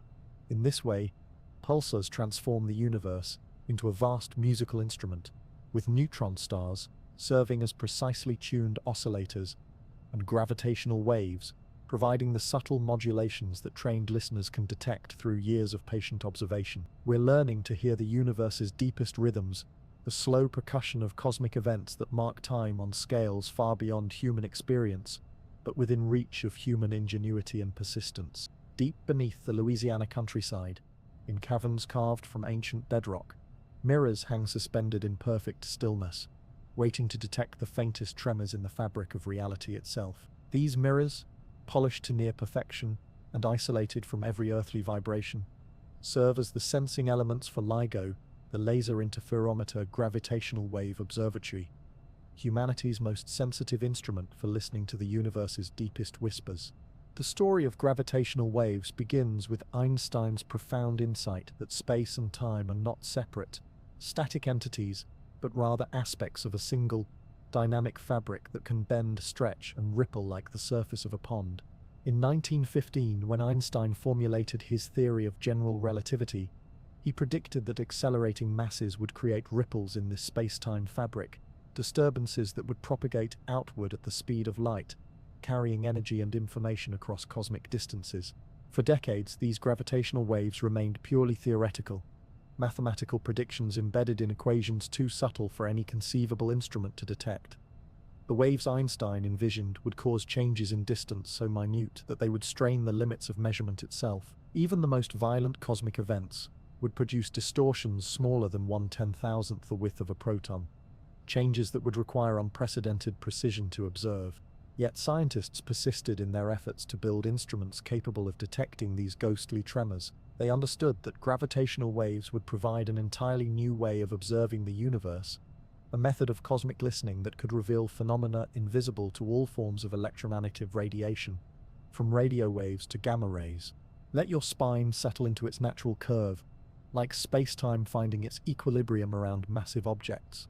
The first attempts to detect gravitational waves relied on massive metal cylinders cooled to temperatures near absolute zero and monitored for the tiny vibrations that passing waves might induce. These resonant bar detectors, pioneered by physicist Joseph Weber in the 1960s, searched for gravitational waves by looking for coordinated ringing in multiple detectors, separated by large distances. Though Weber's detectors never achieved confirmed gravitational wave detection, they established the principles that would guide future efforts. The need for multiple detectors to distinguish gravitational wave signals from local disturbances, the requirement for exquisite vibration isolation to eliminate terrestrial noise, and the necessity of statistical analysis to extract genuine cosmic signals from the random fluctuations that plague all sensitive measurements. The breakthrough came with the development of laser interferometry, a technique that uses laser light to measure distance changes with extraordinary precision instead of monitoring the vibrations of solid objects. Interferometric detectors measure the time it takes laser light to travel between freely hanging mirrors suspended in ultra-high vacuum. LIGO consists of two identical L-shaped facilities, one in Louisiana and one in Washington state, each with arms 4 kilometers long. Laser light travels down each arm, bounces off mirrors at the ends, and returns to a central detector where the two light beams recombine. Under normal circumstances, the light waves from the two arms cancel each other out through destructive interference, creating darkness at the detector. But when a gravitational wave passes through the detector, it stretches space in one direction, while simultaneously compressing it in the perpendicular direction. This causes one arm of the detector to become slightly longer while the other becomes slightly shorter, changing the time it takes light to travel down each arm, and creating a brief flash of light at the detector as the interference pattern shifts. We can pause here, contemplating light itself serving as our messenger from the cosmic depths. The sensitivity required to detect these changes pushes engineering to its absolute limits. The mirrors that serve as test masses must be suspended by glass fibers thinner than human hair, isolated from ground vibrations by multiple stages of active and passive dampening systems. The laser light must be so stable that its frequency varies by less than 1 part in a billion, requiring feedback systems of extraordinary sophistication. The vacuum system that houses the laser beams represents one of the largest ultra-high vacuum systems ever constructed, maintaining pressures lower than 1/1,000,000,000th of atmospheric pressure throughout the detector's 4-kilometer arms. Even at these extreme vacuums, the occasional collision between laser photons and residual gas molecules can create noise that threatens to mask gravitational wave signals. Environmental isolation presents perhaps the greatest challenge. The detectors must be protected from seismic vibrations caused by everything from distant earthquakes to passing traffic, from ocean waves crashing on shores thousands of kilometers away to the footsteps of researchers in nearby buildings. Active seismic isolation systems use sensors and feedback loops to cancel vibrations before they can reach the test masses, creating islands of stillness in a world constantly shaking with mechanical noise. On September 14, 2015, both LIGO detectors simultaneously registered a signal, unlike anything in their data streams. For 0.2 of a second, the characteristic signature of a gravitational wave swept through both facilities, stretching and compressing spacetime in precisely the pattern predicted by Einstein's equations. A century earlier, the signal, designated GW104, carried the acoustic fingerprint of two black holes, each roughly 30 times more massive than our Sun, spiraling toward each other at speeds approaching that of light before finally merging in a collision that released more energy in gravitational waves than all the stars in the observable universe emit in electromagnetic radiation. Your heart pumps blood through vessels that expand and contract in their own rhythm, like the universe breathing through gravitational waves. The detection of GW1509114 opened an entirely new chapter in astronomy, providing the first direct evidence of black hole mergers and confirming Einstein's predictions about the nature of spacetime itself. But more than scientific validation, it represented the birth of gravitational wave astronomy, a new method of cosmic observation that could reveal aspects of the universe invisible to all forms of light. Subsequent detections have revealed a universe far more violent and dynamic than optical astronomy alone could show. Binary black hole mergers occur throughout the cosmos, creating brief but intense outbursts of gravitational radiation that carry information about the most extreme gravitational environments in nature. These mergers reveal black holes with masses and spins that challenge our understanding of stellar evolution and cosmic history. The merger of two neutron stars, detected in August 2017 as event GW170817, provided an even more remarkable demonstration of gravitational wave astronomy's power.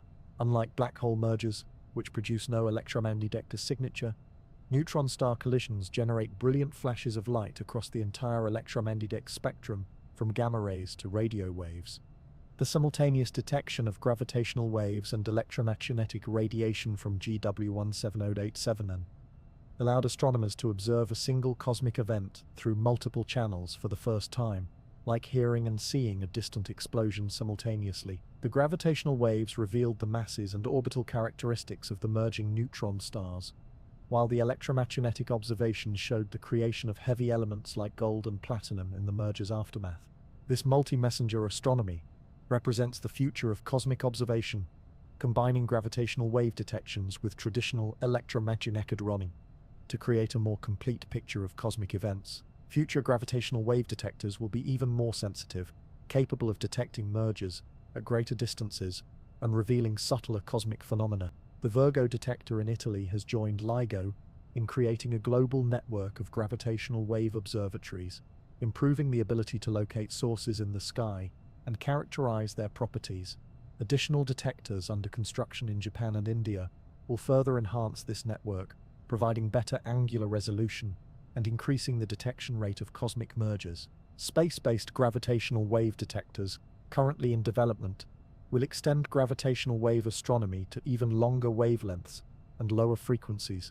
The Laser Interferometer Space Antenna, LISA, will consist of 3 spacecraft flying in formation millions of kilometers apart, creating a gravitational wave detector larger than Earth itself.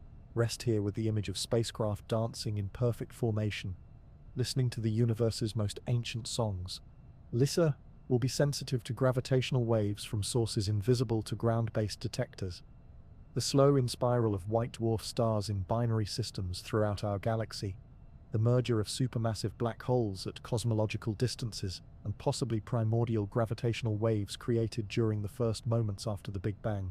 These space-based detectors will reveal the gravitational wave background that permeates the universe, the accumulated signal from billions of cosmic mergers throughout cosmic history, like the cosmic microwave background that carries information about the universe's earliest light.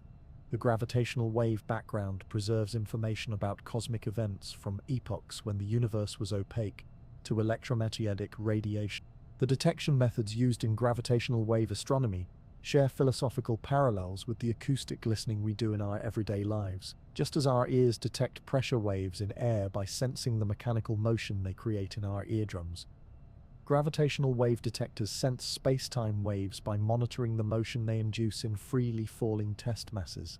The frequencies of gravitational waves from stellar mass black hole mergers fall within the range of human hearing, typically between 30 and several hundred hertz. When scientists convert gravitational wave data into audio files, the resulting sounds carry the actual acoustic signature of cosmic collisions, the chirp of spacetime itself as 2 black holes spiral together and merge.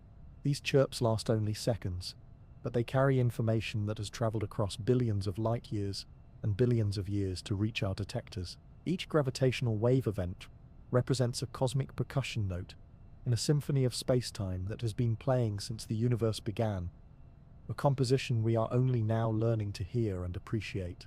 The mathematics underlying gravitational wave detection reveals profound connections between space, time, and the fundamental forces of nature. Einstein's field equations, which describe how matter and energy curve spacetime, also predict how these curvatures propagate as waves when matter accelerates. The detection of these waves provides direct confirmation of the dynamic nature of spacetime itself. Future gravitational wave detectors may reveal entirely new classes of cosmic phenomena.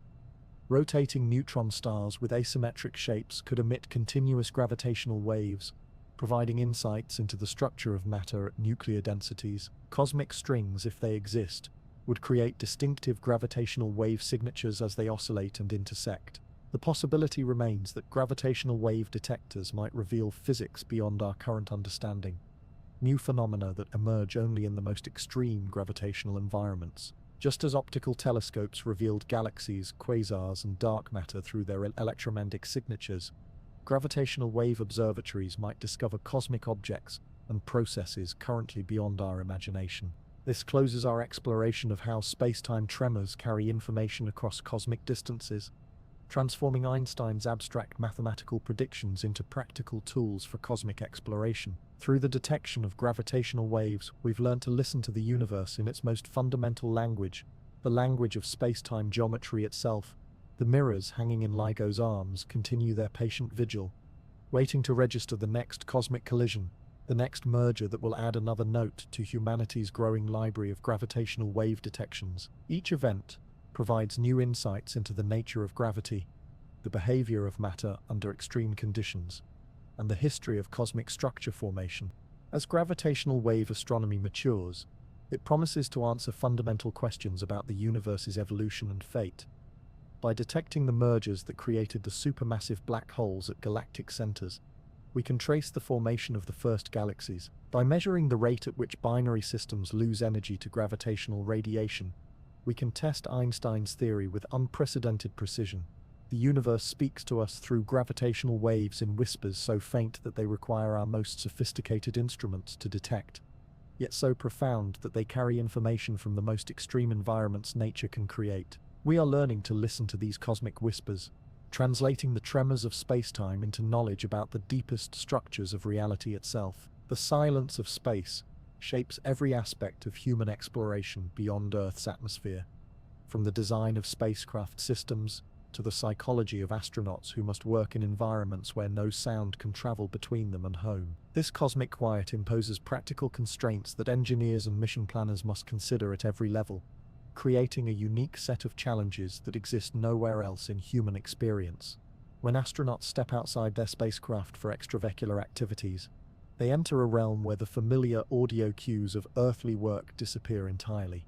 They cannot hear their tools striking metal surfaces, cannot detect the whir of motors or the hiss of gas leaks that would immediately alert them to problems in terrestrial environments.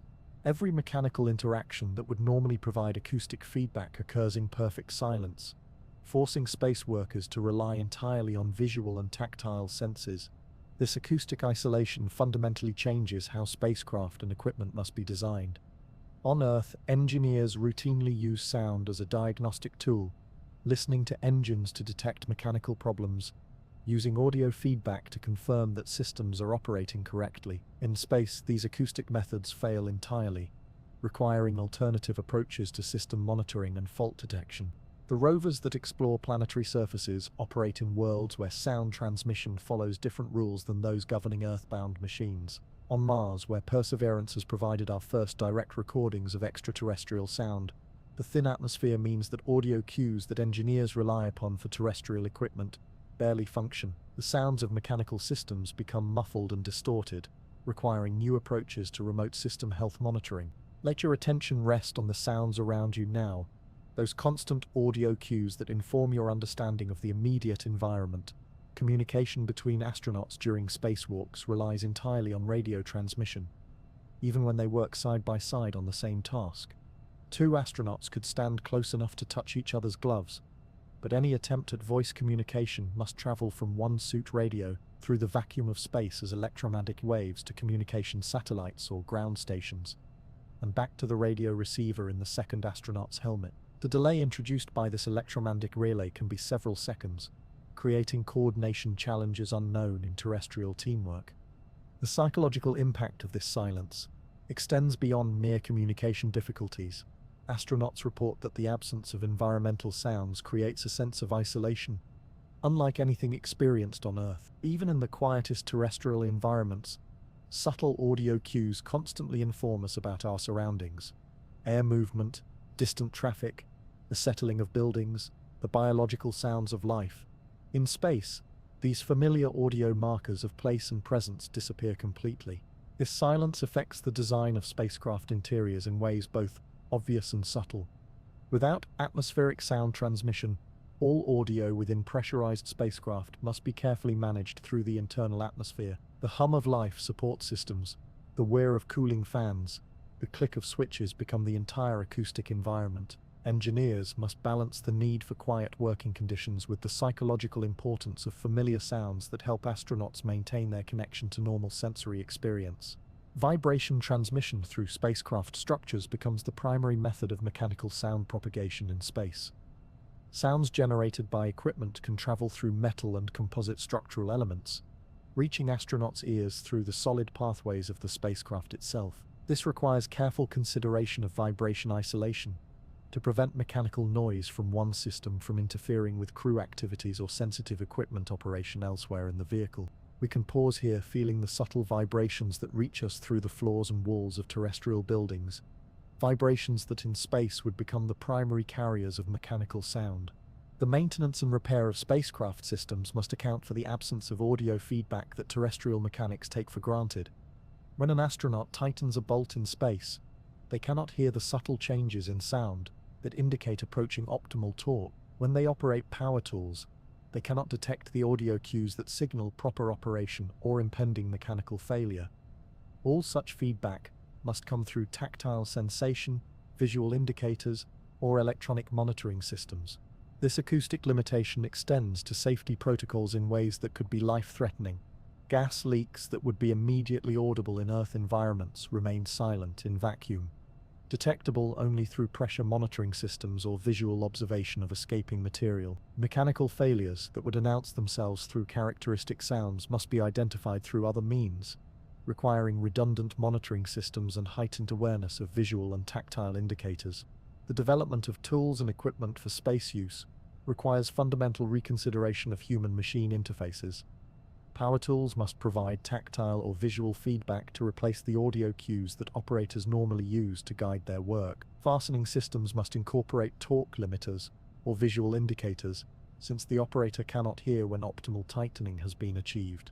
Scientific instruments designed for space operation face similar challenges.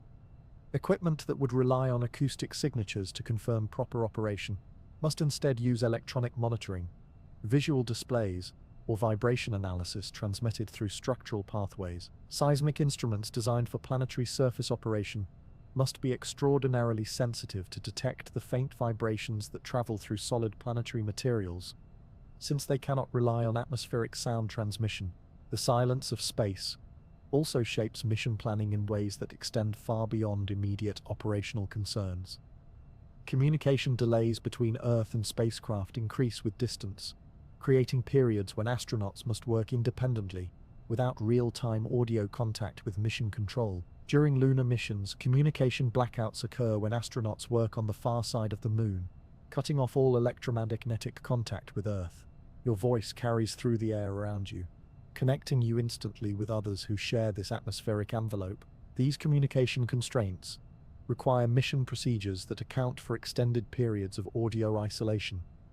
Astronauts must be trained to work independently during communication blackouts, making critical decisions without the immediate support of ground-based experts. Emergency procedures must be designed to function when voice communication with Earth is impossible, relying on pre-planned responses and autonomous decision-making capabilities. The psychological preparation for space missions must address the mental health implications of prolonged periods in acoustically isolated environments. The absence of familiar environmental sounds can contribute to feelings of disconnection and disorientation. Some spacecraft designs incorporate artificial audio environments, playing recordings of terrestrial sounds to help maintain psychological connections to Earth during long-duration missions. The design of planetary habitats must carefully consider acoustic environments for long-term human occupancy. Mars habitats will exist within thin atmospheres that provide some sound transmission, but with characteristics very different from Earth environments. The acoustic design of these habitats must balance the practical needs of communication and system monitoring with the psychological needs of human inhabitants who evolved in Earth's rich acoustic environment. Future deep space missions to asteroids or outer planets will operate in environments where external sound transmission is impossible, and internal acoustic environments must be entirely artificial. The design of these spacecraft must create acoustic environments that support both practical operations and crew psychological health during missions that may last years or decades. The development of robotic systems for space exploration must account for the absence of audio feedback in ways that affect both autonomous operations and remote human control.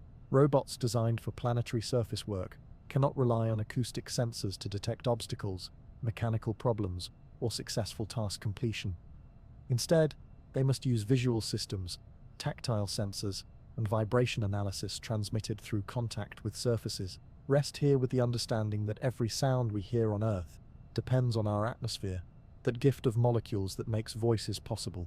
The study of extraterrestrial environments through sound provides unique scientific opportunities precisely because of the acoustic silence that characterizes most of space. When spacecraft detect sound transmission on Mars or in the atmospheres of gas giant planets, these measurements provide direct information about atmospheric density, composition, and dynamics that cannot be obtained through other means. Future missions to Titan, with its dense atmosphere and Earth-like atmospheric pressure, will encounter acoustic environments that may more closely resemble terrestrial conditions than any other world in our solar system. The sounds of wind, precipitation, and geological activity on Titan will provide scientific insights into atmospheric and surface processes, while offering astronauts acoustic experiences impossible elsewhere in the solar system. The development of space-based manufacturing and construction will require new approaches to quality control and system monitoring that do not depend on acoustic feedback. Welding operations in space cannot rely on the audio cues that terrestrial welders use to monitor arc stability and penetration depth. Machining operations must use alternative feedback methods to replace the sound-based monitoring that guides precision manufacturing on Earth. The establishment of permanent space settlements will require careful consideration of acoustic design for human communities living entirely within artificial atmospheric envelopes. These communities must create acoustic environments that support not just communication and safety, but also the cultural and social activities that depend on sound transmission. Music, public speaking, community gatherings, and the countless subtle audio interactions that characterize human social life. The silence of space ultimately represents both a constraint and an opportunity for human expansion beyond Earth. While it imposes practical challenges that require innovative solutions, it also offers scientific opportunities to study acoustic phenomena under conditions impossible to replicate on Earth. The sounds of other worlds, when they exist, provide unique insights into alien environments and atmospheric processes. This closes our understanding of how cosmic silence shapes human-scale activities and engineering decisions, from the design of individual tools to the planning of multi-year missions. The acoustic properties of space environments influence every aspect of human exploration beyond Earth's atmospheric envelope. As we prepare to establish permanent human presence beyond Earth, we carry with us an appreciation for both the challenges and opportunities that space's silence presents. We must design systems that function without acoustic feedback, create psychological environments that support human well-being in acoustically isolated settings, and develop scientific instruments that can detect and characterize the rare instances where sound transmission becomes possible in extraterrestrial environments. The rovers currently exploring Mars represent our first attempts to listen systematically to another world, translating the faint acoustic signatures of an alien atmosphere into forms that our earthbound ears can appreciate. Future missions will extend this acoustic exploration to other worlds, building a library of extraterrestrial sounds while developing the technologies necessary to support human communities in environments where Earth's familiar acoustic landscape gives way to the profound silence of cosmic space. The practical implications of space's silence continue to shape every aspect of space technology development, from the most basic tool designs to the most complex spacecraft systems. As our ambitions for space exploration expand, our understanding of how to work effectively in acoustically isolated environments becomes increasingly important, requiring innovations that extend human capabilities into realms where sound cannot travel. But human ingenuity and adaptability continue to find ways to thrive.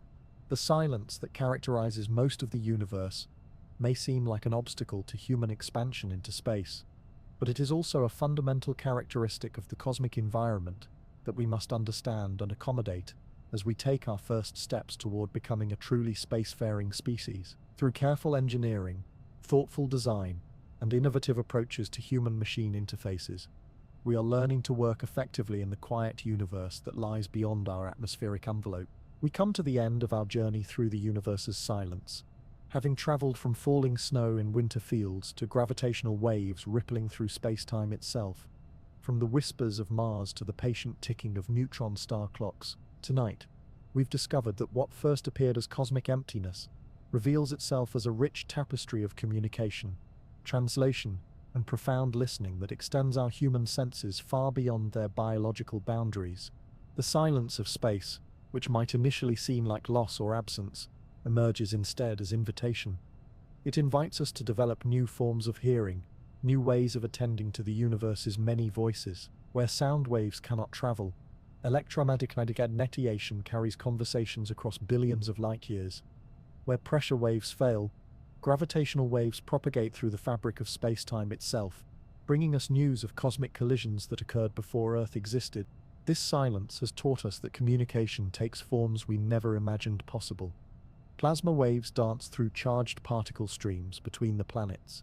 Radio signals from distant galaxies carry information across time spans that dwarf human history. Pulsars keep cosmic time with precision that exceeds our finest atomic clocks, their lighthouse beams sweeping through space with regularity that transforms them into instruments for detecting the universe's most subtle tremors.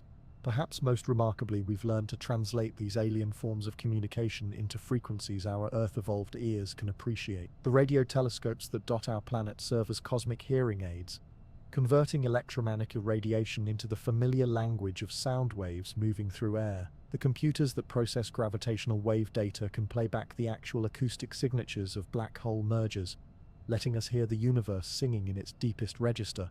Let your breathing slow and deepen, like the rhythm of cosmic expansion itself, patient and unhurried.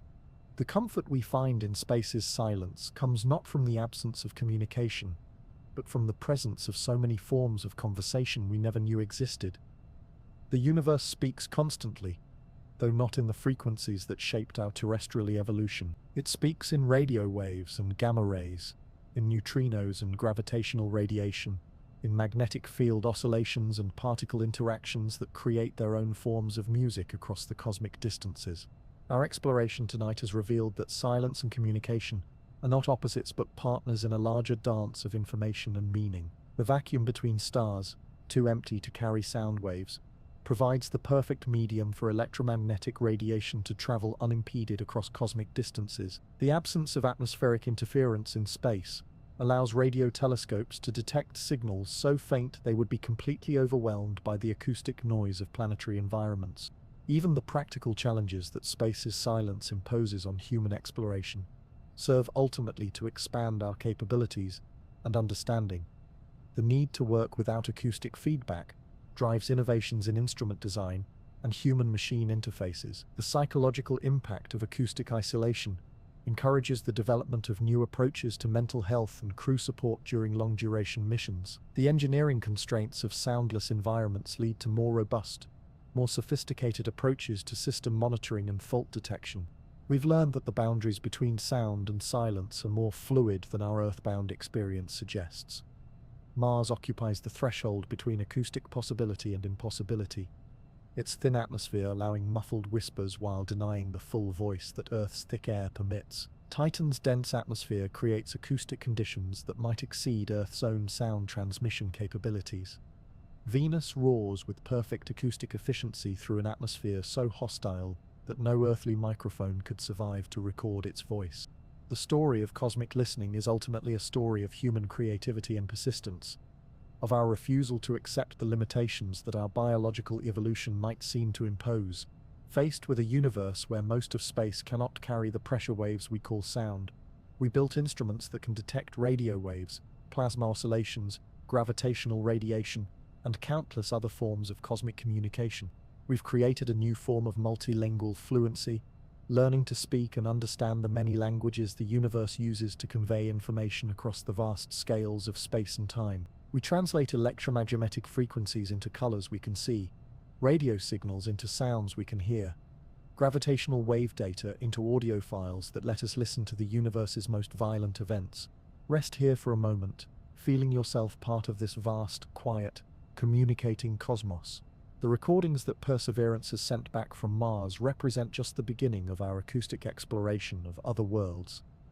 Future missions will carry increasingly sophisticated listening devices to planets and moons throughout the solar system, building a library of extraterrestrial sounds that will help us understand atmospheric processes, geological activity, and the physics of sound transmission under alien conditions. Space-based gravitational wave detectors will extend our ability to hear cosmic collisions across even greater distances and longer timescales. The laser interferometer space antenna will detect gravitational waves from sources invisible to ground-based detectors, revealing the slow spiral of binary stars throughout our galaxy and the merger of supermassive black holes at cosmological distances. Pulsar timing arrays continue their patient monitoring of neutron star signals, listening for the coordinated timing changes that would indicate the passage of gravitational waves from the most massive objects in the universe. These observations require decades of accumulated data, representing one of science's longest-term experimental programs, a commitment to listening that spans human generations. Radio astronomy expands its reach with new telescopes and improved sensitivity, detecting signals from ever more distant and exotic sources. The square-kilometer array, when completed, will be thousands of times more sensitive than current radio telescopes, capable of detecting electromagnetic radiation from the universe's first stars and galaxies, voices from cosmic dawn that have traveled for more than 13 billion years to reach our instruments. Each advance in cosmic listening technology brings us closer to understanding our place in a universe far stranger and more wonderful than our ancestors could have imagined. We occupy a small, sound-rich world within a vast, mostly silent cosmos. But we've learned to extend our hearing far beyond our atmospheric envelope, to listen across distances that dwarf our entire solar system.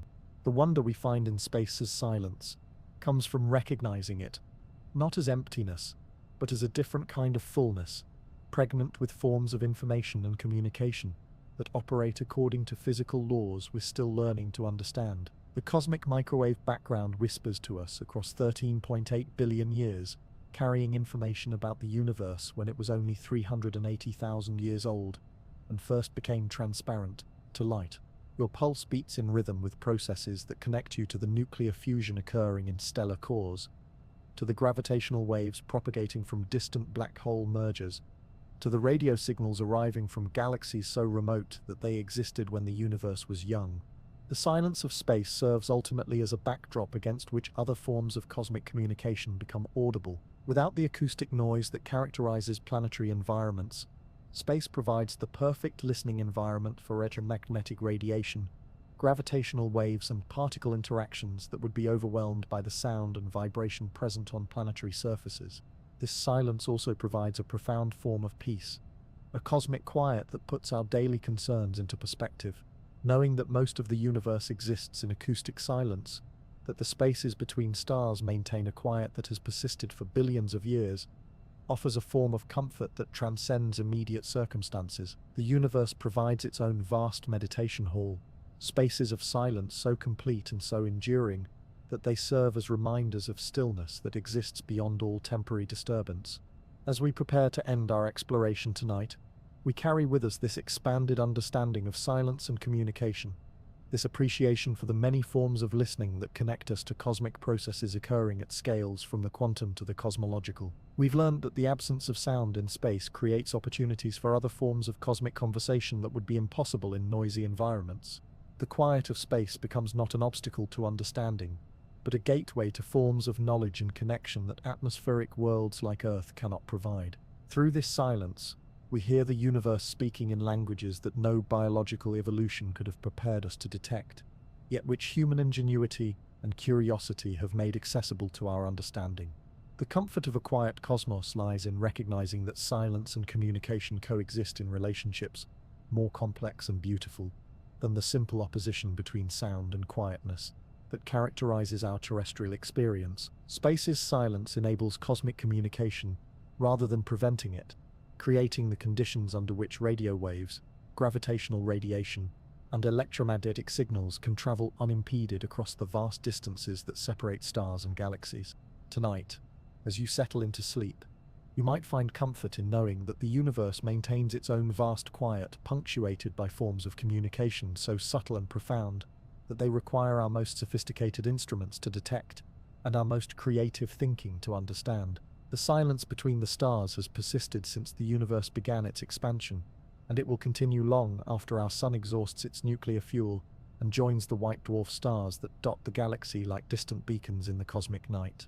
This silence is not empty, but expectant, not absent, but present in ways that invite us to listen more carefully, to extend our attention beyond the familiar frequencies of earthly sound into the broader spectrum of cosmic communication. We've learned to hear across this silence, to detect conversations between objects separated by distances that light itself requires millions or billions of years to cross.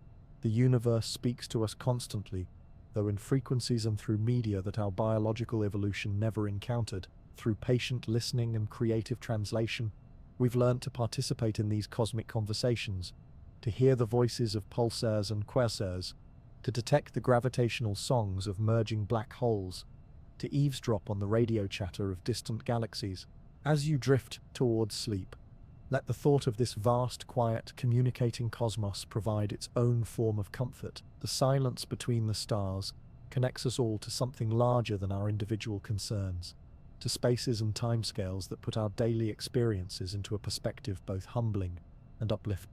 The quiet universe that surrounds our sound-rich world offers endless opportunities for discovery, endless invitations to listen in new ways, endless reminders that communication and silence are not opposites, but partners in the larger dance of cosmic evolution. Through learning to listen across the silence of space, we've discovered not emptiness but richness beyond measure, not absence but presence in forms we're only beginning to appreciate and understand. Rest now in the knowledge that the universe maintains its own magnificent quiet, and that within this silence, countless forms of communication carry information and energy across distances and timescales that exceed our daily comprehension, yet remain within reach of human curiosity, ingenuity, and wonder. The cosmos speaks to those who learn to listen, and its first lesson is often the profound comfort that can be found in truly deep, truly lasting quiet.